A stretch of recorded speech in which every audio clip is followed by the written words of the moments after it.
The Galactic Concord had ruled the stars for 12,000 years. 17 species, each one ancient and powerful, had joined together under one council.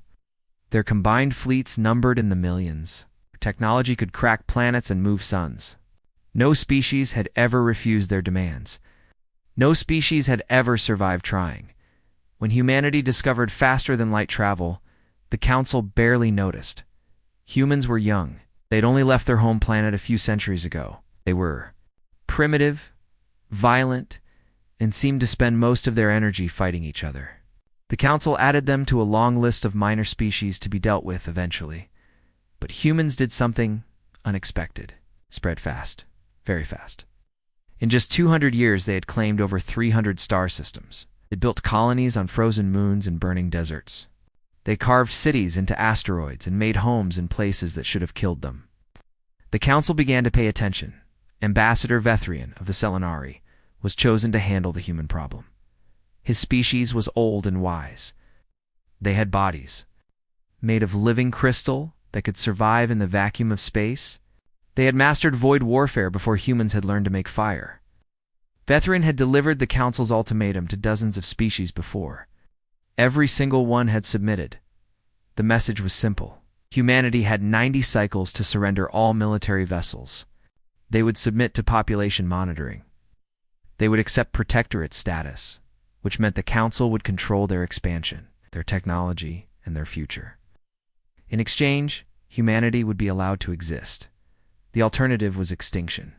Vethrian sent the transmission to Earth's United Fleet Command and waited for the response. He expected fear, expected desperate negotiations. He expected humans to beg for mercy, as so many species had done before. The response came 3 days later. It was not from a diplomat. It was not from a politician. It was not from any of the human leaders that Vethrian had studied. Instead, it came from a ship called the USS Defiance, and it was signed by someone named Captain Elena Vasquez. The message was short.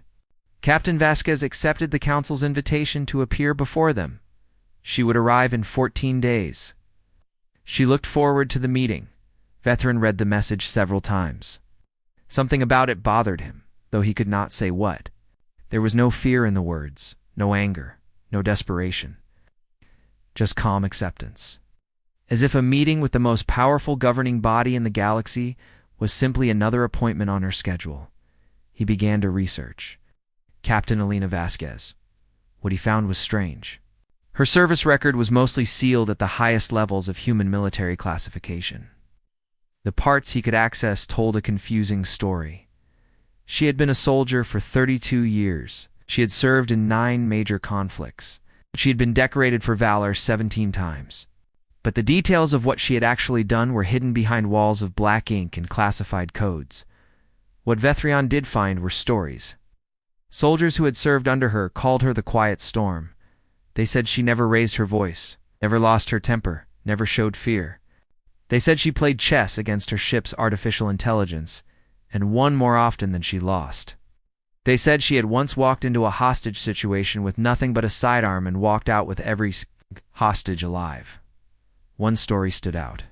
During a conflict called the Proxima Uprising, Captain Vasquez had been captured by enemy forces. They held her for 3 weeks. When rescue forces finally arrived, they found her sitting calmly in her cell, playing cards with her guards. The guards had surrendered to her, not to the rescue team. To her, the report did not explain how she had accomplished this. It simply noted that all hostiles had been secured without a single shot fired.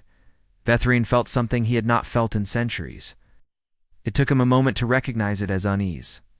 On the USS Defiance, Captain Elena Vasquez stood on the bridge and watched the stars. She was a small woman by human standards, with gray hair cut short and eyes the color of cold steel. She was 54 years old, though she looked older. War had a way of adding years to a person's face. Her first officer, Commander James Chen, approached her with a data pad.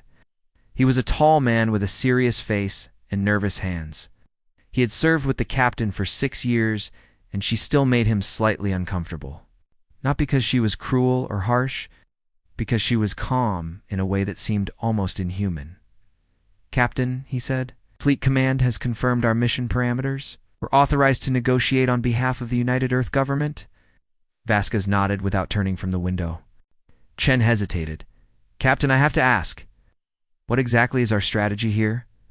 The Council has over 4 million warships. We have maybe 20,000. Their technology is centuries ahead of ours. They could wipe out our entire species without breaking a sweat. Vasquez was quiet for a long moment. When she spoke, her voice was soft. Do you know what the Council's greatest weakness is, Commander? Chen shook his head. They've won every fight they've ever been in.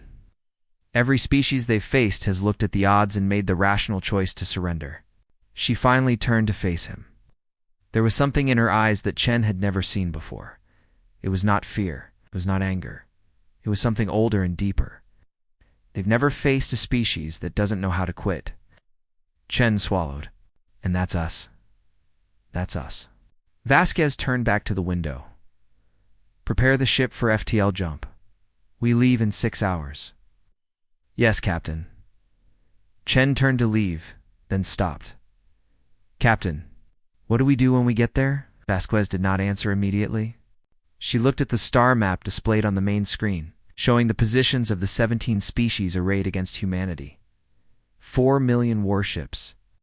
12,000 years of unbroken dominance. The most powerful military force the galaxy had ever seen. And then Captain Elena Vasquez smiled.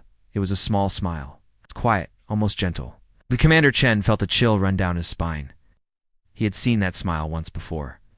Right before the captain had led a boarding action against a pirate fleet that outnumbered them 5-1. They had won that fight. The pirates had not. When we get there, Vasquez said softly, we're going to teach them something they've forgotten. What's that, Captain? Her smile widened, just slightly. Fear. The UFS Defiance jumped into faster than light. Travel, leaving behind the safety of human space. Ahead lay the Council's citadel and the judgment of 17 ancient species. Behind them lay 300 human worlds and 8 billion souls who were counting on one small woman to save them. Captain, Vasquez sat in her command chair and closed her eyes. She thought about her grandmother, who had survived the food riots of 2147. She thought about her father, who had died defending a colony from raiders when she was 12. She thought about every human who had ever looked at impossible odds and decided to fight anyway. The Council wanted humanity to surrender. They had no idea what they were asking for. The Council. Citadel was built to intimidate. It orbited a dying red star. A massive structure of black metal and crystalline spires that stretched for hundreds of kilometers. The dying star behind it painted everything in shades of blood and shadow. It was a reminder to all who approached that the Concord held power over life and death itself. Thousands of warships patrolled the space around the citadel. Drathkai. Battle cruisers covered in organic armor and bristling with weapons. Selenari crystal ships that could phase through solid matter. Verthan dreadnoughts the size of small moons. The combined fleet represented enough firepower to burn 100 worlds to Ashdot into this armada. Ash flew a single ship. The UFS Defiance was small by galactic standards. It measured only 800 meters from bow to stern. Its hull was simple steel alloy, not the exotic materials used by Council species. It had no quantum shielding, no singularity weapons, no phase drives. By the standards of the Concorde, it was a toy. But it flew directly toward the citadel without slowing down.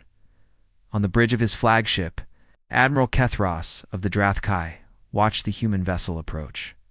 His species resembled giant insects, with armored bodies and razor-sharp mandibles. They were predators, evolved from pack hunters on a world where everything wanted to kill you. Kethros had commanded fleets for 200 years. He had never seen anything like this. They ignore our hails, his sensor officer reported. They do not respond to warnings. They simply continue on their course. Kethros clicked his mandibles in confusion. Are they damaged? Have they lost communication capability? No, Admiral. Their systems appear fully functional. They are simply choosing not to answer. The Admiral felt something strange. It took him a moment to recognize it as curiosity. Scan the vessel. Tell me what weapons they carry. The scan results came back, and Kethros leaned forward in disbelief. The human ship carried kinetic weapons, simple guns that fired metal projectiles. Their missiles used chemical explosives. Their shields were basic electromagnetic barriers that any Drathkai fighter could punch through. "This is insane," his tactical officer said. "They must know they cannot fight us. One of our destroyers could eliminate them in seconds. And yet they come anyway." Kethros watched the tiny ship continue its steady approach. Brave or foolish, I cannot tell. Perhaps both. Inside the council citadel, the 17 representatives had gathered in the great chamber. The room was enormous, designed to hold beings of vastly different sizes and forms. Massive Verthon counselors sat beside delicate Yanari, who floated on anti-gravity platforms. The Drathkai ambassador stood nearly 4 meters tall, while the Selenari representative glowed with soft inner light. At the center of it all sat High Arbiter Kethvel. His species, the Aetheri, were among the oldest in the galaxy. They communicated through patterns of light that played across their translucent bodies. Kethvel had served as High Arbiter for 3,000 years. He had seen species rise and fall. He had watched empires crumble and new ones take their place. He had never seen a species respond to the Council's ultimatum by sending a single captain on a single ship. "This is an insult," the Drathkai ambassador growled. His name was Vrexenal, and he was famous for his temper. "They send one vessel, one human. They mock us." "Perhaps they are simply accepting reality," suggested the Yanari representative, her voice like wind chimes. "They know they cannot fight. This may be their way of surrendering gracefully." Ambassador Vethrian of the Selenari said nothing. He had spent the past 2 weeks studying humanity more carefully than any of his colleagues. What he had learned disturbed him deeply, but he did not share his concerns. Not yet. The doors of the chamber opened. Captain Elena Vasquez walked in alone. She wore a simple uniform, dark blue with silver trim. No armor, no visible weapons. She was shorter than almost every being in the room. The Drathkai ambassador could have crushed her with one hand, but she walked like she owned the place. The biomonitors built into the chamber tracked her vital signs as she approached the center of the room. Her heart rate was 62 beats per minute. Her breathing was slow and steady. Her body showed no signs of stress or fear. She moved through the gathered aliens like a woman walking through a garden. She stopped at the speaker's platform and looked around the chamber. Her gaze moved from face to face, species to species. She studied them the way a general might study a battlefield. Then she waited. "Hi, Arbiter." Kethvel broke the silence first. His bioluminescent patches flickered in complex patterns as he spoke. "You are Captain Elena Vasquez of the human vessel Defiance. You have come to answer the Council's summons." "I have. You understand that humanity has been given a choice? Accept protectorate status and survive.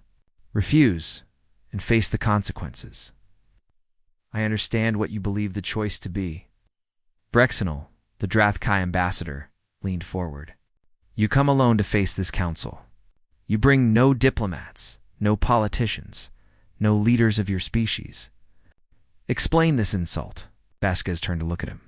She was smaller than his arm, but she met his compound eyes without flinching. "I was sent because my government believes I am best suited for this conversation. Would you like to know why?" The Drathkai snorted. "I am curious what makes you qualified. I've spent my entire adult life fighting wars. I have seen what happens when diplomacy fails. I know exactly how much blood gets spilled when powerful beings decide they want something that belongs to someone else." Her voice remained calm, almost gentle. "I was sent because I understand what war really means, and because I am very, very good at it." The chamber fell quiet. Kethvel's lights flickered in what Vasquez's translator interpreted as skepticism. "You threaten us, Captain? You, representing a species that has only traveled the stars for a few centuries, against powers that ruled this galaxy before your kind learned to walk upright?" "I'm not threatening anyone," Vasquez said. "I'm stating facts. There is a difference." "Then let us discuss facts." Kethvel's form pulsed brighter. You have 90 cycles to surrender your military vessels and accept protectorate status. Have you come to formalize your species submission? Vasquez tilted her head slightly. A small smile touched her lips.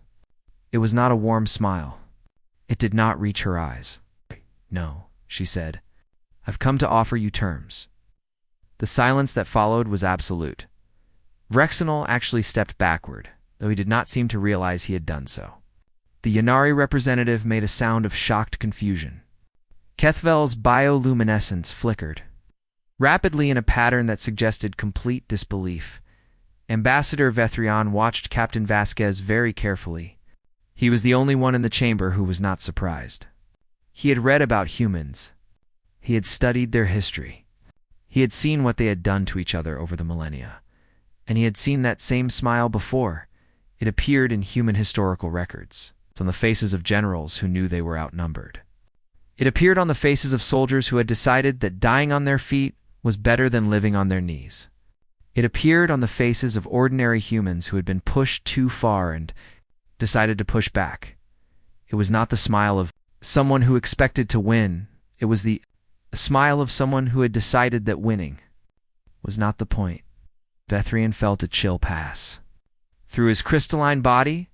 For the first time in his very long life, he wondered if the council had made a terrible mistake. You offer us terms, Kethvel said slowly. You, a representative of a minor species with primitive technology and no allies, offer terms to the Galactic Concord, as Vasquez said. And if we refuse these terms... Captain Vasquez looked around the chamber one more time. She looked at the towering Drathkai and the ancient Ethori and the SDI-17 species that had ruled the stars for millennia. She looked at power that could crush humanity. Like an insect, and her smile widened. Then, I suggest you prepare for the most expensive victory in your history. Reaction was immediate and violent. Vrexenol, the Drathkai ambassador, rose to his full height of 4 meters. His mandibles spread wide in a threat display that had made lesser beings faint from terror. His armored body seemed to expand, making him look even larger and more dangerous. You dare? His voice was a thunderous roar that echoed through the chamber. You stand before the masters of this galaxy and speak of terms? Of expensive victories? Your species is nothing. You are insects. We will crush you and scatter your ashes across the void. Captain Vasquez did not move. She did not flinch. She simply watched the massive insectoid predator rage at her, the way someone might watch a storm from behind a window. Are you finished? She asked when he paused for breath. Vrexenol made a choking sound. No one had ever responded to his fury with such calm disinterest. He did not know how to process it around the chamber. Other representatives were reacting with various degrees of anger and confusion.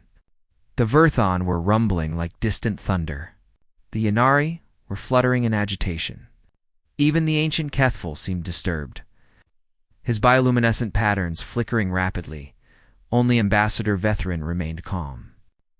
He was watching Captain Vasquez with intense focus, trying to understand what she was doing. This could not be simple bravery. No one was this brave. There had to be something else. Captain Vasquez, Kethvel said, his voice cold and formal. You have insulted this council. You have threatened the Galactic Concord. Give me one reason why I should not order your immediate execution. Because you're curious, Vasquez said simply. You've been ruling this galaxy for 12,000 years. Every species you've ever faced has either surrendered or died. But I'm not afraid of you, and you want to know why. She paused. You want to know what makes humans different? The chamber fell silent again. She was right, and everyone knew it. Very well, Kethbal said slowly. Explain yourself. Tell us what makes your primitive species believe it can stand against powers that have crushed 100 civilizations. Vasquez nodded. Let me ask you something first. Have any of you actually studied human history? Not the summary, not the diplomatic briefings. The actual history of my species. Few representatives exchanged glances. The Selenar ambassador, Vethrion, spoke up. I have, extensively. Then you know what I'm about to tell them? Vasquez turned to address the full council. Let me tell you some stories about my people." She began to pace slowly across the speaker's platform. Her voice remained calm and steady, like a teacher giving a lecture. "About 300 years before we developed space travel, there was a city on Earth called Stalingrad. It was winter. The temperature was 40 degrees below zero. An army of over 1 million soldiers surrounded that city. They had more weapons, more supplies, more everything. By any rational calculation, the people inside should have surrendered." She stopped pacing and turned to face the council. They didn't. They fought for 5 months. They fought in the streets. They fought in the buildings. They fought room by room and floor by floor. When they ran out of ammunition, they fought with knives. When they ran out of knives, they fought with their hands. 3 million people died in that battle. The defenders were starving, freezing, outnumbered. But they would not give up. The chamber was absolutely silent. "Do you know why?" Vasquez asked. "Not because they thought they could win. They knew the odds. They simply decided that surrender was worse than death. They had a phrase for it. Not one step back. They meant it literally." She resumed pacing. "Let me tell you another story. Before that war, there was an island nation called Britain. A powerful enemy had conquered almost all of Europe. They had the largest army in the world. They stood just a few dozen kilometers away across a narrow channel of water. By every rational measure, Britain should have made peace. They were alone. They had no allies. They had no chance." Vasquez's voice never rose above a conversational tone, but somehow it filled the entire chamber. Their leader gave a speech. He said they would fight on the beaches. They would fight on the landing grounds. They would fight in the fields and in the streets. They would fight in the hills. He said they would never surrender. She paused, and they didn't. They held out alone until the tide of war turned. Years later, they were on the winning side. She turned to face the Drathkai ambassador directly. "You want to hear about your kind of warriors? Let me tell you about Sparta. 300 soldiers stood against an army of hundreds of thousands. When the enemy commander sent a message demanding they lay down their weapons, the Spartan king sent back 2 words. In your language, they would translate roughly as 'come take them.' When the enemy warned that their arrows would be so numerous they would block out the sun, a Spartan soldier said, 'Then we will fight in the shade.'" Rexenol's mandibles had slowly closed. He was listening now, not raging. "They all died," Vasquez continued. "Every single one of them. But they held that pass for 3 days, and they took thousands of enemies with them. More importantly, they showed the rest of Greece that the enemy could be hurt, could be slowed, could be made to pay for every inch of ground." She stopped in the center of the platform and looked around at the assembled powers. "You've conquered many species. I'm sure they were intelligent, rational. They looked at the odds and made the logical choice to surrender. That's what rational beings do." Her voice dropped slightly. "Humans are not always rational." Ambassador Vethrian finally spoke. "You are describing something my translators struggle to render. The concept seems to be ... spite. The willingness to accept destruction rather than submit." "Close," Vasquez said. "But it's more than that. It's not just about being willing to die. It's about being willing to make the enemy suffer for every single thing they take from you. It's about making victory cost more than it's worth. We have a saying, 'If you strike me down, I will become more powerful than you can possibly imagine.'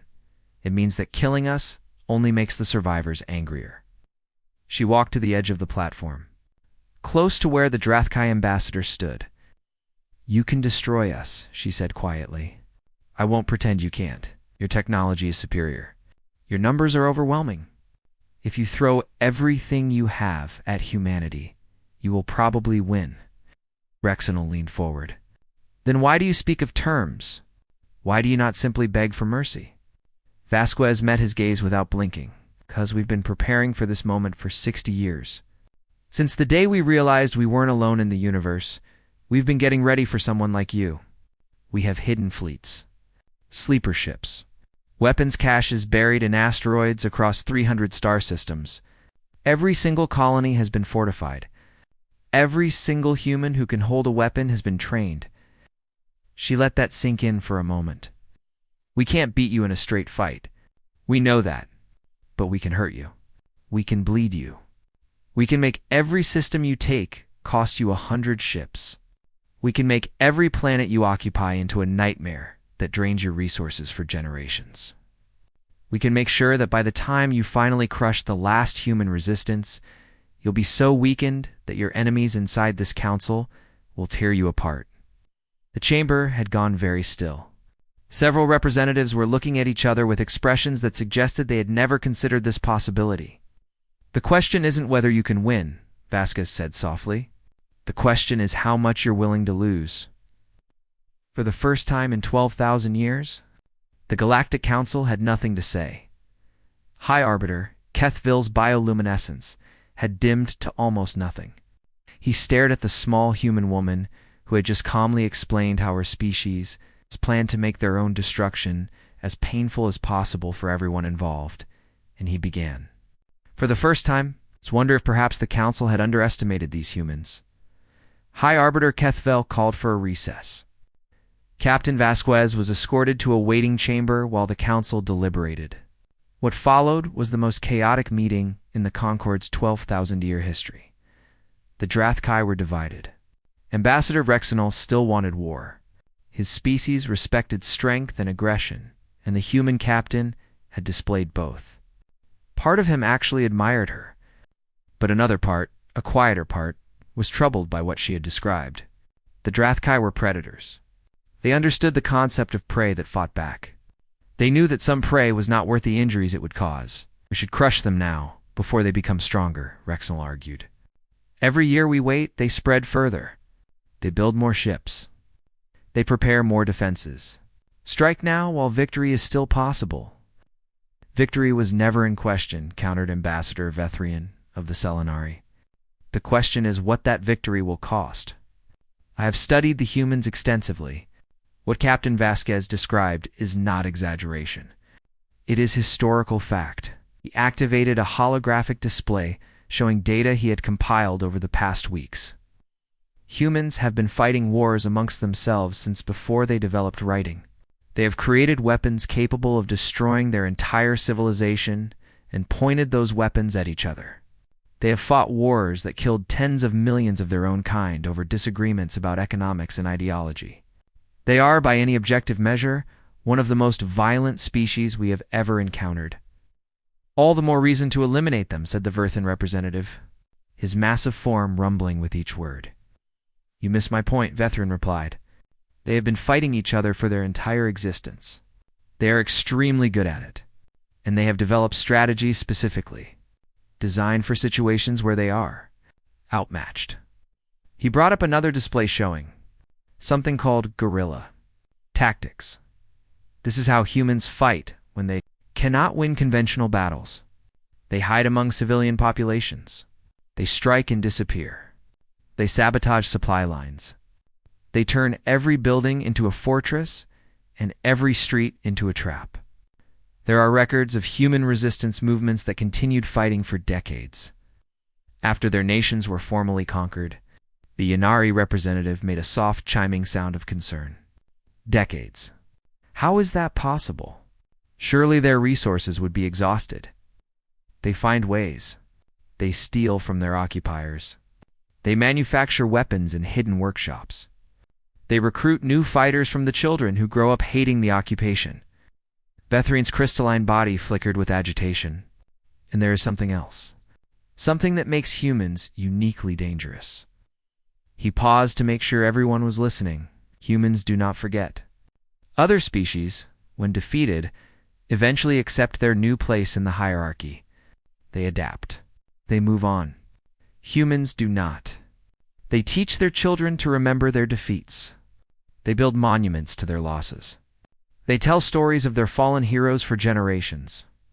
An occupied human population does not eventually become compliant. It becomes more determined. The chamber fell quiet as the representatives considered this. The Merchant Coalition. 3 species who had grown wealthy from galactic trade began running economic projections. The lead representative, a Kethany, whose species resembled flowing liquid metal, spoke up. Setting aside the military considerations, there are economic factors to consider. A war with humanity would destabilize trade routes across 12 sectors. The occupation would require massive ongoing resources. Our projection suggests the cost would exceed the value of human territory by a factor of at least 5. Since when do we make decisions based on profit? Vrexenol demanded. Since profit is what keeps the Concord functioning, the Kethany replied smoothly. War is expensive. Long wars are very expensive. A war against an enemy that refuses to surrender could bankrupt half the species in this room. Another representative spoke up, this one from a species called the Venari, who specialized in cultural analysis. There is another factor that has not been discussed. Human cultural influence. Several ambassadors looked confused. Kethvel gestured for the Venari to continue. Humans have been trading with border worlds for the past 50 years. Not just goods, culture. Their music has become popular among young Drathkai. Their stories have spread to Selenari colony worlds. Their food has been adopted by several merchant coalition species. The Venari paused. Humans are likable. They make friends easily. A war against them would not be popular with ordinary citizens across the Concord. Rexenol made a disgusted sound. We do not make policy based on what is popular. Perhaps we should, said a quiet voice. It was one of the Etheri representatives, an ancient being even older than Kethvel. Popularity determines stability. Stability determines power. If the common citizens of our various species see us destroying a likable species over a territorial dispute, it could cause unrest. We have not faced significant internal opposition in millennia. I would prefer to keep it that way. The debate continued for hours. Alliances shifted.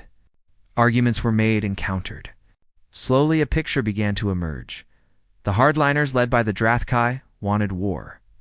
They saw the humans as a threat that would only grow stronger with time.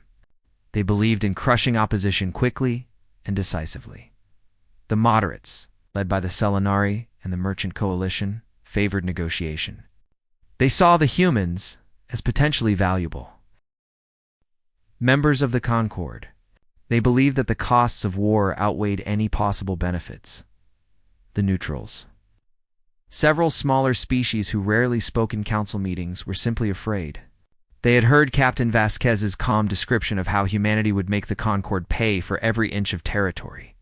They did not want to be caught in the middle of that kind of war. As the debate reached its peak, a communication arrived from the human ship, the UFS. Defiance had transmitted a data packet to every single vessel in the system. Military ships, civilian transports, space stations, orbital platforms, every receiver in range had been sent the same.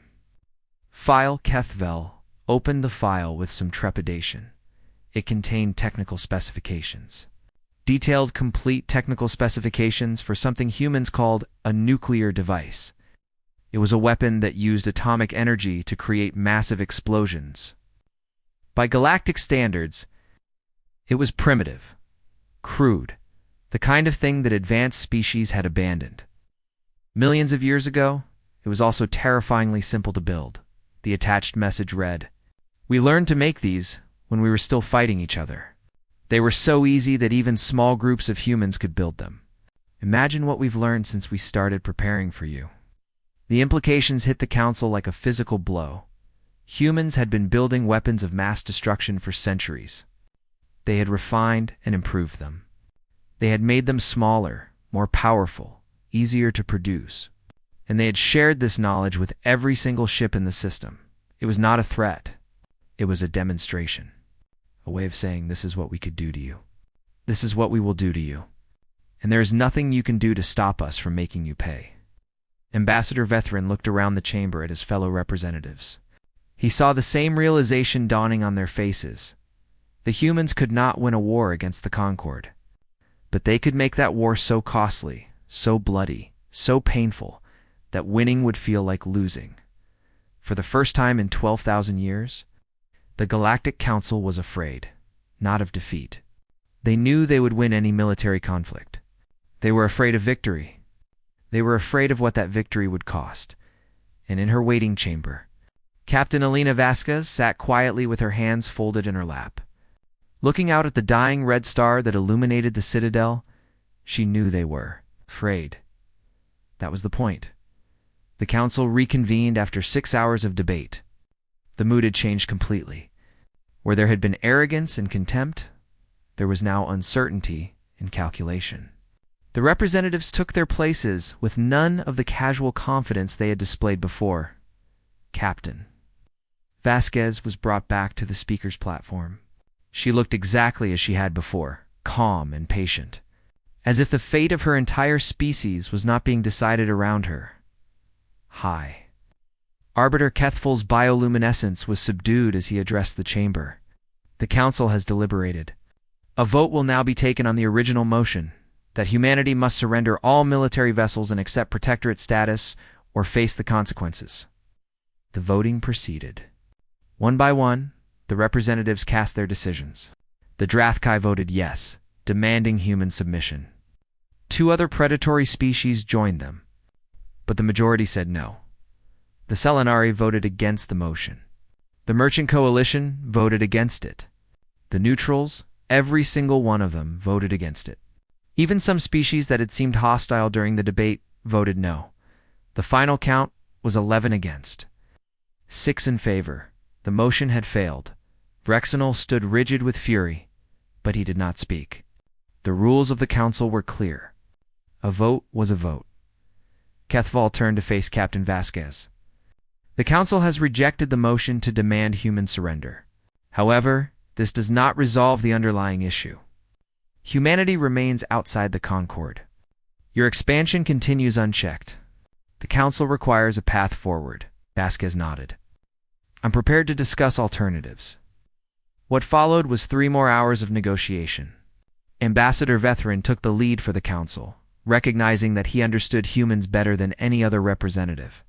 The terms were hammered out point by point, with both sides making concessions. In the end, a new proposal emerged. Humanity would be granted provisional membership in the Galactic Concord, not as a protectorate, but as an equal member species. They would have a seat at the council table. They would have a voice in collective decisions. They would have the right to expand into unclaimed systems like any other member in exchange. Humanity would agree to certain limitations. Their military expansion would be monitored. They would share certain technologies with the Concord. They would participate in collective defense against external threats. And they would be subject to a century of observation, after which their status would be reviewed. It was not everything humanity wanted. It was not everything the council wanted, but it was a solution that both sides could accept. When the final terms were read aloud, Kethfel asked Captain Vasquez for humanity's response. She was quiet for a long moment. She read through the terms one more time, her gray eyes moving carefully over each provision. Then she looked up at the assembled powers of the galaxy. Acceptable, she said. A wave of relief passed through the chamber. Several representatives visibly relaxed. The tension that had gripped the citadel for hours finally began to ease. But High Arbiter Kethval was not finished. After the formal session ended and the other representatives began to disperse, he approached Captain Vasquez privately. He towered over her, his translucent body flickering with complex patterns of light. Up close, she could see how ancient he truly was. His form bore scars from conflicts that had occurred before humans existed as a species. I would ask you something, he said. Privately. Between us, not as representatives of our peoples? Vasquez nodded. Ask. Would you truly have done it? Would your species truly have fought a war you could not win? Would you have burned and bled and died for generations rather than submit? Vasquez considered the question carefully before answering. Let me tell you something about humans, she said. We have a concept that doesn't translate well into your language. The closest approximation would be stubborn pride, but that's not quite right. It's the belief that some things matter more than survival, that there are principles worth dying for, that living on your knees is not really living at all. She paused, her gray eyes meeting his ancient gaze. You asked if we would fight a war we couldn't win. The answer is yes. We've done it before. Many times, we've fought hopeless battles and lost. We've watched our civilizations crumble and rebuilt them from the ashes. We've nearly destroyed ourselves and pulled back from the edge at the last moment. A slight smile touched her lips. We're not a sensible species. We're not a logical species. But we're a stubborn one. And we don't know how to quit. Kethfel was silent for a long moment, his lights flickering in a pattern that Vasquez's translator could not interpret. I believe you, he finally said. And that is perhaps the most disturbing thing about this entire affair. As Captain Vasquez prepared to leave the Citadel, Ambassador Vethrian intercepted her in the corridor. His crystalline form cast rainbow patterns on the walls as he approached. Captain? A moment of your time. She stopped and turned to face him. Ambassador? I wanted you to know that I argued in your favor during the deliberations. Not out of fondness for humanity, you understand? Out of practical calculation. I believe the Concord has more to gain from your species as allies than as enemies. I appreciate your pragmatism. Vethrian hesitated, which was unusual for his species. I also wanted to understand something. During your presentation to the Council, you described human history, the battles you mentioned, the resistance movements, the stubborn refusal to surrender even when defeat was certain. Paused. Was any of that exaggerated? No, Vasquez said simply. If anything, I left out the worst examples. I didn't want to frighten the Council too much. Vethrian made a sound that might have been a laugh or might have been a sigh. You know what I found most unsettling about your presentation? It wasn't the threats. It wasn't the description of guerrilla warfare or the nuclear specifications. It was your calm. You described the potential destruction of your entire species as if you were discussing the weather. That level of acceptance is not normal. Vasquez shrugged slightly. Every human lives with the knowledge that they're going to die someday. We've had weapons capable of ending our civilization for centuries. We've come close to using them more than once. The possibility of extinction isn't abstract to us. It's something we've been thinking about for generations. She started to turn away, then stopped. You want to know what humans are really like? We're the species that looked at the universe and decided we belonged in it. We're the species that refused to accept that anything was impossible. We're the species that crawled out of caves and built cities and flew to other worlds because we couldn't accept the idea of limits. Her voice softened slightly. We're not brave because we don't feel fear. We're brave because we've learned that fear is just another obstacle to overcome. We're not strong because we don't know loss. We're strong because we've lost so much and kept going anyway. She met Vethrian's luminous gaze. You wanted to know what makes humans different. That's it. We never stop. We never quit. Never accept that something is impossible. And when someone tells us we can't do something, we take that as a challenge. The UFS Defiance departed the U.S. Council Citadel escorted by an honor guard of ships from 12 different species. Ships that had been prepared to destroy it just hours before now flew alongside it as equals. On the bridge, Commander Chen stood beside Captain Vasquez as they watched the Citadel grow smaller on the view screen. We did it, he said quietly. We actually did it. We faced down the entire galaxy and walked away with a seat at the table. We did what humans have always done, Vasquez replied. We refused to accept the options we were given and created new ones. Chen was quiet for a moment. Captain, I have to ask, if the vote had gone the other way, if the Council had decided to attack, what would we have done? Vasquez turned to look at him. Her gray eyes were calm, steady, and utterly without doubt. We would have fought, we would have lost, and we would have made them remember us for the next 1,000 years. Chen nodded slowly. Somehow he had known that would be the answer. 50 years later, something emerged from the darkness between galaxies. Something vast and ancient and hungry. It had consumed civilizations beyond counting. It had extinguished stars and devoured worlds. It had never encountered anything that could stop it. The Galactic Concord mobilized every fleet it had. 17 species prepared for the fight of their existence. And when the Council met to discuss strategy, when they debated who should lead the defense against the greatest threat they had ever faced, the decision was unanimous. They called the humans. Because in 50 years of membership, humans had proven exactly what Captain Vasquez had promised. They were stubborn. They were relentless. They never stopped and never quit, and never accepted that anything was impossible. And when facing something that had destroyed countless civilizations, those were exactly the qualities the galaxy needed. Admiral Chen, formerly Commander Chen, stood on the bridge of humanity's flagship and looked at the darkness between the stars. The enemy was coming. The odds were terrible. The entire galaxy might fall. He thought of his old captain, now retired, and the smile she had worn in the council chamber all those years ago. Then he smiled the same smile. "All ships," he said calmly, "prepare for battle. We have a universe to save." The humans had come to the stars. They had faced the ancient powers and refused to kneel. They had earned their place among the galactic community, not through submission, but through stubborn, defiant courage. And now, when the darkness came, they would show the universe exactly what that courage was worth. Not because they knew they would win, but because giving up had never been an option.